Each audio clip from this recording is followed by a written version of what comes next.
Hello everyone, welcome to Chetan Bharat learning and welcome to our MCQ series of environment. कल हम लोगों ने कुछ एमसीक्यूज किए थे regarding the topic of ecology and ecosystem. आज भी हम कुछ एमसीक्यूज करेंगे and that on those MCQs would be on the theme of biodiversity. तो जो भी एक्सपेक्टेड क्वेश्चंस हैं, एक्सपेक्टेड टाइप ऑफ क्वेश्चंस हैं, उनको हम डिस्कस करेंगे कि ऐसे क्वेश्चन पेपर में आपके आ सकते हैं। शुरू करेंगे with our first question. First question है which of the following statements with regard to biosphere reserves is correct और are correct। ओके, सबसे पहली बात तो हमें यही पता हो कि what is biosphere reserve। देखो, biosphere reserve एक ऐसे एंटिटीज हैं, एक ऐसे एरियाज हैं जो कि बहुत ज़्यादा साइज में लार्ज है। एक बायोस्फीयर रिजर्व के अंदर आपके डिफरेंट नेशनल पार्क्स आ सकते हैं, डिफरेंट वाइल्ड लाइफ सेंचुरीज आ सकती हैं, है ना। तो ये बड़े बड़े एरियाज होते हैं। बायोस्फीयर रिजर्व एक ऐसा जगह है जहाँ पर बायोडाइवर्सिटी को बचाने के लिए, वहाँ के लोकल पीपल को बचाने के लिए, उनकी ट्रेडिशनल नॉलेज को बचाने के लिए सभी तरीके से इंतजाम किया जाता है। तो they are also known as the living laboratories. तो इसीलिए जहाँ पर कल्चर, जहाँ पर सोशल, जहाँ पर एनवायरनमेंट, इन तीनों चीज़ों का ध्यान रखा जाएगा, those areas would be declared as the biosphere reserves. और साथ में इनमें बायोडाइवर्सिटी की जो आप कह लो कि इंटेंसिटी है वो भी काफ़ी ज़्यादा होती है। Maximum number of species are found in these areas. First statement है इसके बारे में, the idea of biosphere reserve was initiated by UNESCO in 1973 और 74। देखो, ये जो आइडिया है बायोस्फीयर रिजर्व का, yes it was initiated by UNESCO but not in 1973-74, 1971। तो ये ध्यान रखेंगे। तो first statement is wrong. There are 18 designated biosphere reserves in India। ठीक बात है, इंडिया ने अभी तक 18 बायोस्फीयर रिजर्व्स को डेजिग्नेट किया है, सही स्टेटमेंट है। All biosphere reserves in India have been included in the World Network of Biosphere Reserves of UNESCO। देखो, इंडिया में जो डिफरेंट बायोस्फीयर रिजर्व्स हैं उनको डिक्लेयर करने का काम है इंडियन गवर्नमेंट का, सेंट्रल गवर्नमेंट का। लेकिन उन बायोस्फीयर रिजर्व्स में से कौन सा बायोस्फीयर रिजर्व पूरे world network of biosphere reserve में डिक्लेयर होगा या नहीं होगा, ये डिसीजन लेता है यूनेस्को। तो क्या सभी बायोस्फीयर रिजर्व इसका पार्ट है? तो आंसर इज नो। इंडिया में सिर्फ 12 ऐसे 18 में से बायोस्फीयर रिजर्व्स हैं which are the part of world network of biosphere reserves of UNESCO. ठीक, तो ये सभी नहीं है, तो this statement becomes wrong. First भी रॉन्ग है, थर्ड भी रॉन्ग है। पूछा क्या है आप लोगों से? करेक्ट आंसर ना, तो only 2 is correct. Option B is the right answer. ठीक, next, consider the following statements. Asiatic lion is naturally found in India only. पूरे एशियाटिक लाइन्स की अगर हम बात करें तो एशिया में पाए जाने चाहिए। ईरान से लेकर इंडिया तक इनका पूरा एक्सटेंट हुआ करता था एक टाइम पर, बट काफ़ी अभी दशकों से एशियाटिक लाइन जो है सिर्फ इंडिया में ही मिलते हैं और मेनली यहाँ पे गुजरात वाले एरिया में गिर नेशनल पार्क्स के अराउंड मिलते हैं। तो yes, they are naturally found in India only. Double humped camel is naturally found in India only. देखो, डबल हम्प्ड कैमल जो है ये आपको इंडिया में तो मिलता ही है, साथ में इंडिया के अलावा बाकी और जो नेशंस हैं उनमें भी ये देखने को आपको मिल जाएगा। तो it is not only found in India. Second statement is wrong. One horn rhinoceros is naturally found in India only. ये भी बात नहीं है सही, क्योंकि वन हॉर्न राइनोसेरॉस आपका इंडिया, नेपाल, आपका ये पूरा का पूरा नॉर्थ ईस्ट इंडिया के साथ लगते हुए नेबरिंग कंट्रीज, इन सब में आपको देखने को मिल जाएगा। तो ये भी आपके इंडिया में नहीं मिलते हैं। ठीक, तो पूछा है आप लोगों से करेक्ट, तो सिर्फ 1 करेक्ट है, बाकी 2 और 3 तो इनकरेक्ट है। तो आंसर रहेगा आपका A1 ओनली। ठीक, तो ध्यान रखेंगे एशियाटिक लाइन्स इंडिया में कहाँ पर मिलते हैं? डबल हम्प्ड कैमल इंडिया के कच्छ वाले, गुजरात वाले एरिया में मिलते हैं हमें, बट ये बाकी और जो नेशंस हैं आपके जो मिडिल ईस्ट वाले हैं वहाँ भी आपको देखने को मिल जाते हैं। तो option A is the answer. Next, arrange the following events in chronological order of their commencement and select the correct answer from the code given below. WPA act, देखो नॉर्मली जो डिफरेंट एक्ट्स हैं ना उनके जो अगर हम बात करें कि ईयर हैं वो हमारे लिए बहुत इंपॉर्टेंट है। सीधा क्वेश्चन इनके ईयर पर भी आ सकता है। यहाँ पर आपको 4 चीज़ों के ईयर पूछे है ना, वहाँ पर क्या पता क्वेश्चन में आपको एक ही ईयर पूछ लिया जाए कि बताओ in which year WP act was passed. तो वो एक सीधा क्वेश्चन हो जाएगा आपके लिए। यहाँ पर 72 है इसका ईयर। बायोलॉजिकल डाइवर्सिटी एक्ट है आपका 2002 वाला। प्रोजेक्ट टाइगर आया था आपका 1973 में। प्रोजेक्ट एलिफेंट आया था आपका 1992 में। तो हम इनको क्रोनोलॉजिकल ऑर्डर में लगाना है, पहले कौन सा है और बाद में कौन सा है। तो अगर हम इसकी बात करें तो फर्स्ट ये है, सेकंड ये है, थर्ड ये है, फोर्थ। तो 1, 2 1, 3, 4 and 2। 1, 3, 4 and 2, answer is B. इस तरीके से इस क्वेश्चन को सॉल्व करेंगे। इनके जो इंपॉर्टेंट की पॉइंट्स हैं ये भी आपको पता हो हल्के से कि WPA में हम लोग शेड्यूल्स बनाते हैं, कौन सी स्पीशीज सबसे इंपॉर्टेंट है उसके लिए ज़्यादा पनिशमेंट आपको देंगे अगर आप उसकी हंटिंग या पोचिंग करते हैं। तो बायोलॉजिकल डाइवर्सिटी एक्ट में आपको मेनली जितने भी जेनेटिक रिसोर्सेज हैं जो आपने यूज़ किए हैं कोई मेडिसिन वगैरह बनाने के लिए, उससे जो आपने प्रॉफिट कमाया है उस प्रॉफिट को आपको कम्युनिटी से शेयर करना पड़ेगा, ये उसमें लिखा है।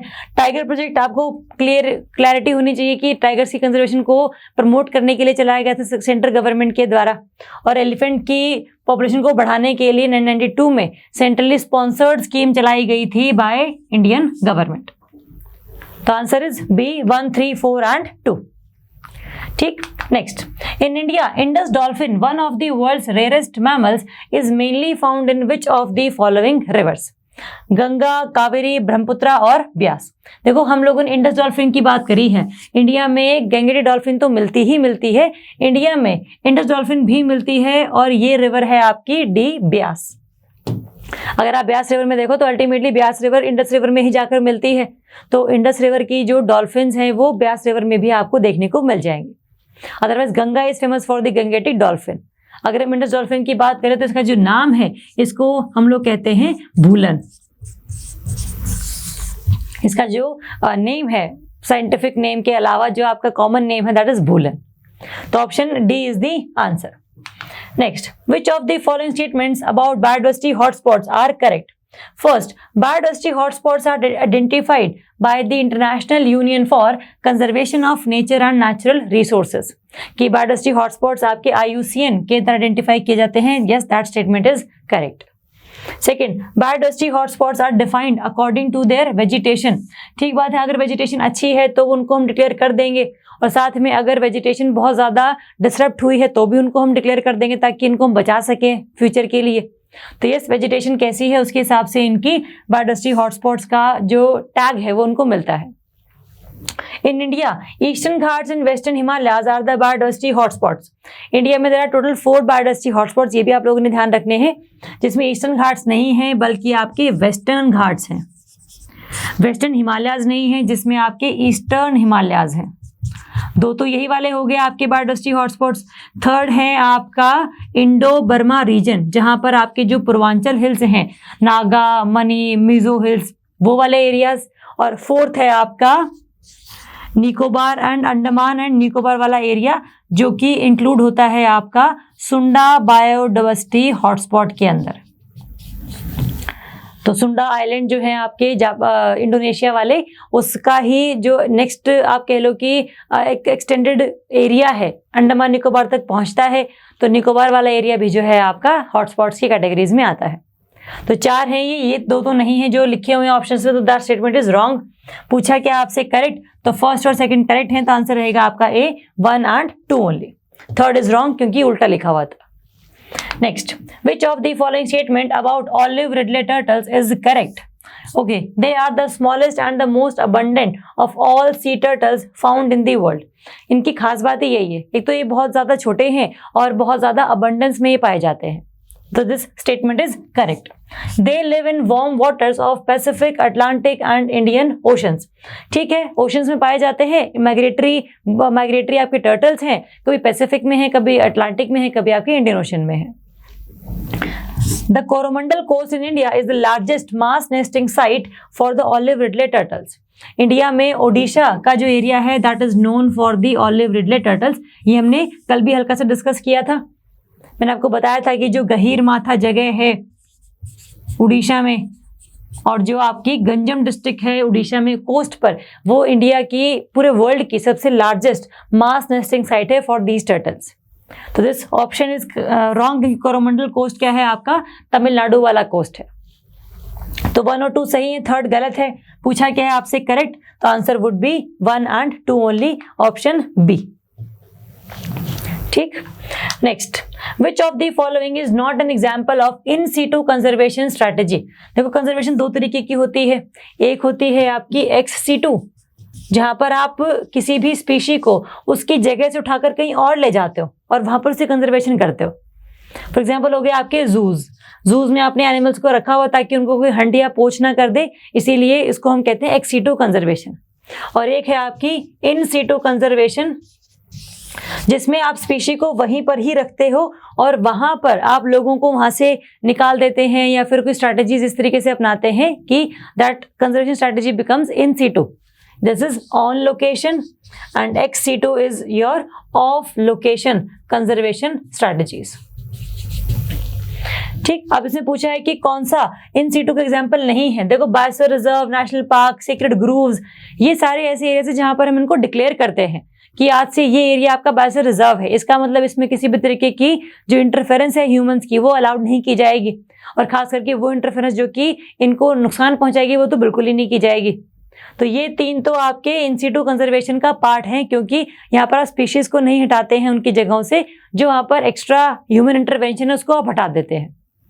जो बोटेनिकल गार्डन है आपका, जिसमें आप डिफरेंट फ्लावर्स रखते हैं, डिफरेंट और चीजें रखते हैं, ये आप कहीं पर अपने घर में रख सकते हैं, कहीं और रख सकते हैं। तो yes, this is the example of ex situ conservation for the conservation of different plants. तो yes, this is ex situ, it is not an example of in situ. Option B is the answer. ऐसा question आ सकता है कि which of the following is not example of ex situ conservation. तो 4 options दे रखी होंगी वहां पर भी, तो आपको पता हो कि दोनों का मकसद क्या है और दोनों में क्या क्या चीजें इंक्लूड हम लोग करते हैं। Next, besides species diversity and ecosystem diversity which of the following is included in the term biodiversity. देखो, जो बायोडाइवर्सिटी है वो 3 लेवल पर हम डिफाइन करते हैं कि it is the variation of species ना। बायोडाइवर्सिटी का मतलब ही ये होता है कि वेरिएशन है। ये वेरिएशन हो सकती है on the genetic level. For example, आपकी एक ही मैंगो की स्पीशीज है और मैंगो के अलग अलग वर्जन्स हैं, कोई तोतापुरी मैंगो है, कोई केसर मैंगो है, तो विद इन दी स्पीशी अगर उसमें कोई वेरिएशन है तो उसको हम कहते हैं जेनेटिक लेवल पर उसमें डाइवर्सिटी है। दूसरा है आपका स्पीशीज डाइवर्सिटी, की अलग अलग स्पीशीज मिलती हैं। ये टाइगर की स्पीशी है ना, ये आपकी ह्यूमंस की स्पीशी है। तो टाइगर्स और ह्यूमंस अलग अलग स्पीशी से बिलोंग करते हैं, तो बिटवीन द स्पीशी डाइवर्सिटी रहेगी आपकी, that would be the species diversity. And third रहेगी आपकी इकोसिस्टम डाइवर्सिटी, कि डिफरेंट इकोसिस्टम कौन कौन से हैं आपके मेनली, कि यहाँ पर डेजर्ट इकोसिस्टम है, यहाँ पर ट्रॉपिकल रेन फॉरेस्ट इकोसिस्टम है। तो ये 3 बायोडाइवर्सिटी हैं, क्योंकि अगर डेजर्ट या ट्रॉपिकल रेन फॉरेस्ट जो भी इकोसिस्टम रहेगा उसके हिसाब से ही वहाँ पर जो डाइवर्सिटी है उसके हिसाब से जो वेजिटेशन है वो उगती है वहाँ पे। तो इसीलिए there are 3 types of diversity. पूछा गया आप लोगों से कि स्पीशी के अलावा और इकोसिस्टम के अलावा कौन सी रह गई है, तो आंसर रहेगा आपका ए, जेनेटिक डाइवर्सिटी। आपने ये 3 इस तरीके से ही याद रखने हैं, ठीक है। तो option A would be the answer.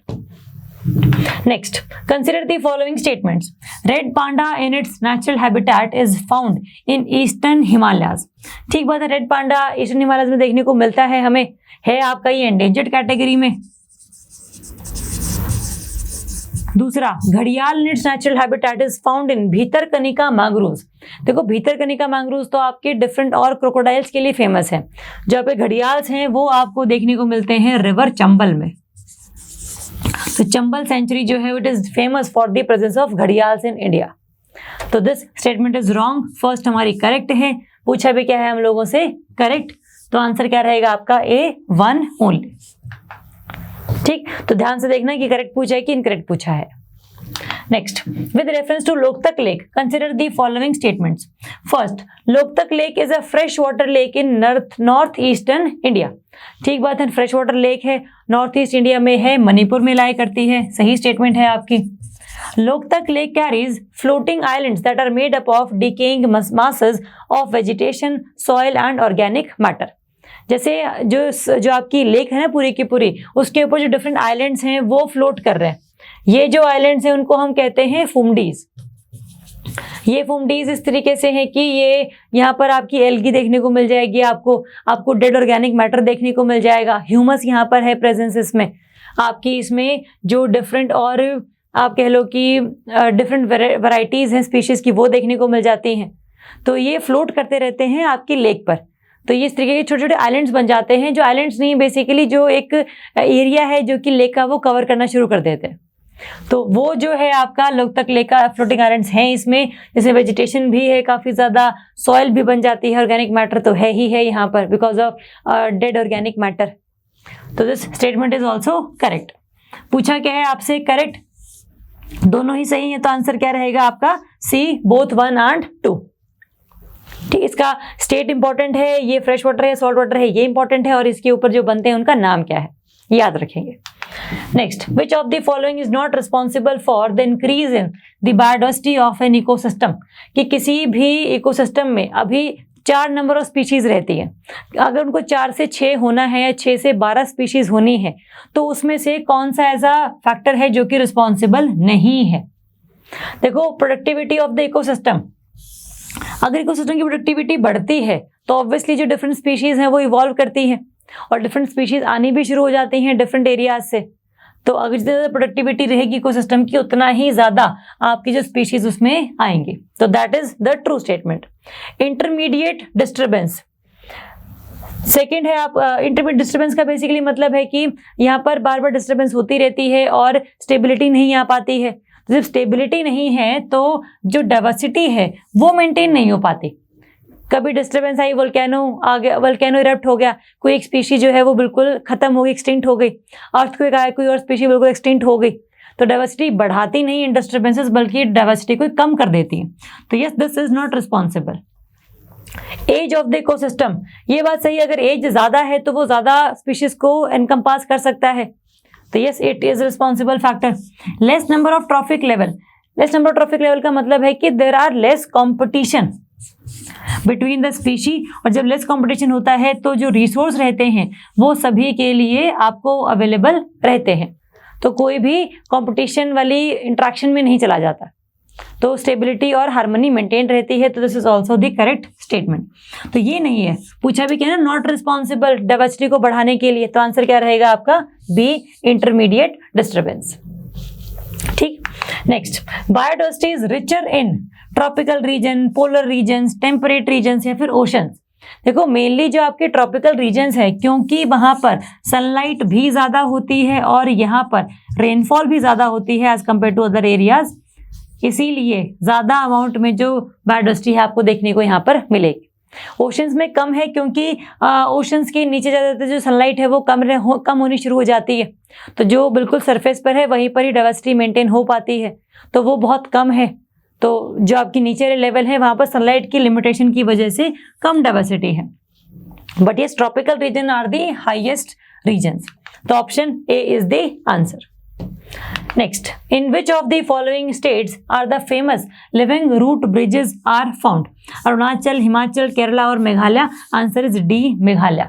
ये आपके लिविंग रूट ब्रिजेस हैं। यहाँ पर जो आपकी जो डिफरेंट पाम की खेती है उसके जो डिफरेंट ट्रीज की रूट्स हैं वही जो है काफ़ी ज़्यादा बढ़ जाती हैं, उन्हीं रूट्स को यूज़ करके जो वहाँ के नेटिव लोग हैं वो ब्रिजेस बना देते हैं। तो ये लिविंग रूट ब्रिजेस हैं जो कि आपको मेघालय में देखने को मिलती हैं। तो option D is the answer. Next, which of the following places is known for salt water crocodile? Bhitarkanika mangroves, Machilipatnam, Pulicat lake या रन ऑफ कच्छ। तो सॉल्ट वाटर जो कि इंडिया में पाए जाते हैं इन द उड़ीसा वाला एरिया, अंडमान एंड निकोबार वाला एरिया, तो यहाँ पर ही मेनली फेमस है ये। और ये जो है आपका IUCN की लिस्ट में it is considered as the least concern species. जो डिफरेंट स्पीशीज है उनका जो IUCN स्टेटस है वो भी पेपर में कई बार आ जाता है, तो ध्यान रखेंगे। जो जो हम करते जा रहे हैं उनका तो हम याद करते चले जाएंगे। तो भीतरकनिका जो एरियाज है उड़ीसा में देखने को मिलते हैं आपको, और ये फेमस है for the salt water crocodiles. Salinity वाले एरिया में ही मिलेंगे आपको, इंडियन ओशन वाले एरिया में मिलेंगे, अंडमान निकोबार वाले एरिया में आपको मिलेंगे। तो option A is the answer.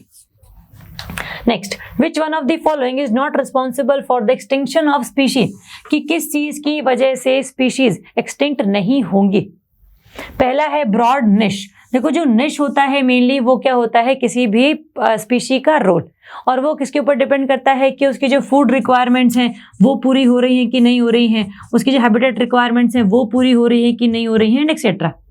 तो अगर ब्रॉड निश है इसका मतलब क्या है कि फूड भी अवेलेबल है, हैबिटेट भी अवेलेबल है, वैरायटी ऑफ फूड अवेलेबल है, वैरायटी ऑफ हैबिटेट अवेलेबल है, तो ये तो रिस्पॉन्सिबल रहता है कि जो स्पीशीज है वो एक्सटिंक्ट नहीं होंगी। ठीक है। नेक्स्ट है लार्ज बॉडी साइज। जितना ज्यादा बॉडी का साइज लार्ज रहेगा उतना ही उसकी जो रिक्वायरमेंट्स है वो बढ़ती रहती है, और रिक्वायरमेंट जब वो फुलफिल नहीं हो पाती है बाय इकोसिस्टम तो वो एक्सटिंक्ट हो जाती है। तो large body size, yes it can be in possibility factor. Narrow niche मतलब कि कम फूड वेरिएबिलिटी है, कम हैबिटेट वेरिएबिलिटी है, तो ultimately species will got extinct. Lack of genetic variability, कि अगर जेनेटिक वेरिएशन का बेसिकली हम लोग यूज करते हैं फॉर डिजीज प्रिवेंशन। कुछ ऐसे हमारे जीन्स होते हैं जो कि डिजीज को होने नहीं देते। अगर जेनेटिक वेरिएबिलिटी नहीं है ज्यादा तो हर एक डिजीज जो एक इंडिविजुअल को लगेगी वो सबको लगेगी फिर, क्योंकि सेम जेनेटिक लेवल पर वो काम कर रहे हैं। तो इसीलिए अगर वेरिएबिलिटी कम है तो फिर इसका मतलब वो एक्सटिंक्ट हो सकती है। तो जो ब्रॉड निश है that is not a responsible factor for the extinction of species. तो answer would be option A. ठीक। Next, in which of the following states is lion tailed macaque found in its natural habitat? Tamil Nadu, Kerala, Karnataka या आंध्र प्रदेश। देखो जो lion tailed macaque है, एक बंदर की जो स्पीशी है वो मिलती है आपको नीलगिरी के हिल्स पर। अब नीलगिरी हिल्स क्या है? आपके अराउंड केरला, तमिलनाडु, कर्नाटका के बॉर्डर पर आपको देखने को मिलती है। आंध्र प्रदेश में ये नहीं मिलते हैं क्योंकि थोड़ा सा आंध्रा आपका ट्रॉपिकल रीजन में चला जाता है। ठीक, तो केरला, तमिलनाडु, कर्नाटका आंसर है आपका 1, 2 and 3 only, option A. Next, vultures which used to be very common in Indian countryside some years ago are rarely seen nowadays. This is attributed to, कि ये vultures अभी तो है ही नहीं, पहले बहुत दिखते होते थे। तो इसकी reasons क्या है? The destruction of their nesting sites by new invasive species, ये नहीं है reason. A drug used by cattle owners for treating their diseased cattle, इसका नाम है डाइक्लोफिनैक। अब डाइक्लोफिनैक जिस भी कैटल की बॉडी में था, अगर वही डेड बॉडी अगर वल्चर्स ने खा ली, क्योंकि वल्चर्स क्या है बेसिकली आपके डीकम्पोजर्स ना, तो वो डीकम्पोजर्स नहीं है, दे आर स्कैवेंजर्स।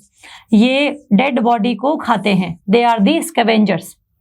तो जब ये वो बॉडी को खाएंगे तो बॉडी से उनके जो डाइक्लोफिनैक होगी वो भी उनकी वल्चर्स की बॉडी में जाएगी, and that will ultimately lead to the kidney failure for the vultures. तो ये रीजन मेनली था क्योंकि इंडिया में काफी सारे जो कैटल ओनर्स थे वो डाइक्लोफिनैक को यूज करते थे for the treatment of different diseases to their cattles. तो ज्यादा यूज होने लग गई, ज्यादा जब वो डेड हो जाती थी कैटल्स तब वल्चर्स उनको खाते थे, उनकी बॉडी में डाइक्लोफिनैक जाता था और अल्टीमेटली किडनी फेलियर की वजह से उनकी डेथ हो जाती थी। तो this is the main reason, option B is the answer. Next, in which one among of the following categories of protected areas in India are local people not allowed to collect and use the biomass? कि एक ऐसा area जिसमें wild life sanctuaries है, national parks हैं, biosphere reserves हैं, इनमें से कौन सा ऐसा एरिया है जहां पर कोई भी ह्यूमन अलाउड ही नहीं है for collection and using the biomass? Options हैं biosphere reserves, national parks, wetlands declared under Ramsar convention या फिर वाइल्ड लाइफ सेंचुरीज। देखो नेशनल पार्क में एन है, नेशनल पार्क से आप याद रखोगे no human intervention is allowed, तो नेशनल पार्क में कोई भी जो है कलेक्शन और यूजिंग ऑफ बायोमास का अधिकार नहीं है, तो option B is the answer. Wildlife sanctuaries में, बायोस्फीयर रिजर्व्स में देयर आर पॉसिबिलिटीज कि आपको लाइसेंस दे दिया जाता है कि आप यहाँ पर जाकर बायोमास को कलेक्ट कर सकते हैं, बट नेशनल पार्क्स में ऐसा नहीं होता पॉसिबल। ठीक, तो option B is the answer. Consider the following statements. Biodiversity is normally greater in the lower latitudes as compared to the higher latitudes. Lower latitudes हो गए आपकी ये इक्वेटर, ट्रॉपिक ऑफ कैंसर से लेकर ट्रॉपिक ऑफ कैप्रिकॉर्न तक का area. तो जो डाइवर्सिटी है वो ज़्यादा होती है yes in the lower latitudes, and come होती है आपकी हायर लैटिट्यूड्स में because of temperature and because of sunlight की limitation. This is correct statement. Along the mountain gradients, biodiversity is normally greater in the lower altitudes as compared to the higher altitudes. ठीक बात है, आप ऊपर जाते जाओगे temperature कम होता चला जाएगा, स्नोफॉल बढ़ती चली जाएगी, तो डाइवर्सिटी आपकी कम होनी शुरू हो जाएगी। This is correct statement. पूछा भी कि आपसे करेक्ट दोनों ही सही है, तो आंसर रहेगा आपका सी, बोथ 1 and 2। ठीक, option C. Next, consider the following statements.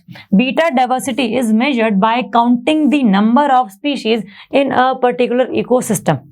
Okay. Second, alpha diversity is the species diversity between two adjacent ecosystems.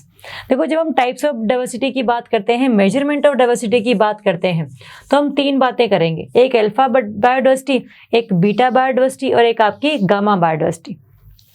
Alpha होती है आपकी विद इन द इकोसिस्टम, आपके पास कितनी ज्यादा नंबर ऑफ स्पीशीज हैं, कि अगर 8 नंबर ऑफ स्पीशीज है तो अल्फा बायोडाइवर्सिटी इज 8। बीटा होती है आपकी बिटवीन द इकोसिस्टम, कि दो इकोसिस्टम्स में ऐसी कौन कौन सी स्पीशीज हैं जो कि एक दूसरे के पास ये नहीं रखते, है ना। फॉर एग्जाम्पल, अगर हम इन दोनों की बात करें, यहाँ पर 1 2 3 4 5 6 7 है, ये है आपका एक इकोसिस्टम और ये है आपका एक इकोसिस्टम। इसमें क्या है, 4 और 5 दोनों में कॉमन है, डाइवर्सिटी तो नहीं है ये वाली। फिर डाइवर्सिटी किस किस की है, 1 2 3 की और 6 और 7 की। तो बीटा डाइवर्सिटी वुड बी 5,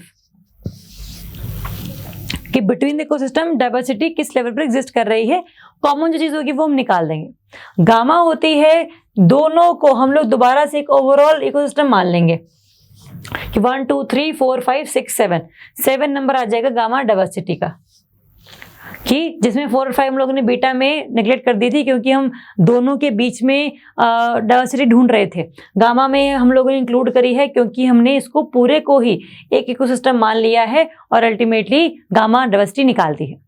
तो इसको हम लोग इंक्लूड करेंगे because it is a different species, है ना। 1 2 3 अलग है, 6 7 अलग है, 4 5 अलग है। तो अगर हम बात करें इस क्वेश्चन की, तो इसमें उल्टा लिखा हुआ है, जो आपका बीटा डाइवर्सिटी है that is for the between the two adjacent ecosystems, और अल्फा होती है आपकी ना पर्टिकुलर इकोसिस्टम। तो दोनों ही गलत हैं। तो करेक्ट पूछा है आप लोगों से, तो आंसर रहेगा आपका D, neither 1 nor 2, option D. ठीक है, तो ये हैं आपके कुछ MCQs regarding the theme of biodiversity. कल हम और थीम पर क्वेश्चंस लेकर आएंगे, तब तक के लिए आप इनको रिवाइज कीजिए। कोई भी डाउट रहेगा तो कमेंट में लिखिए। Thank you so much.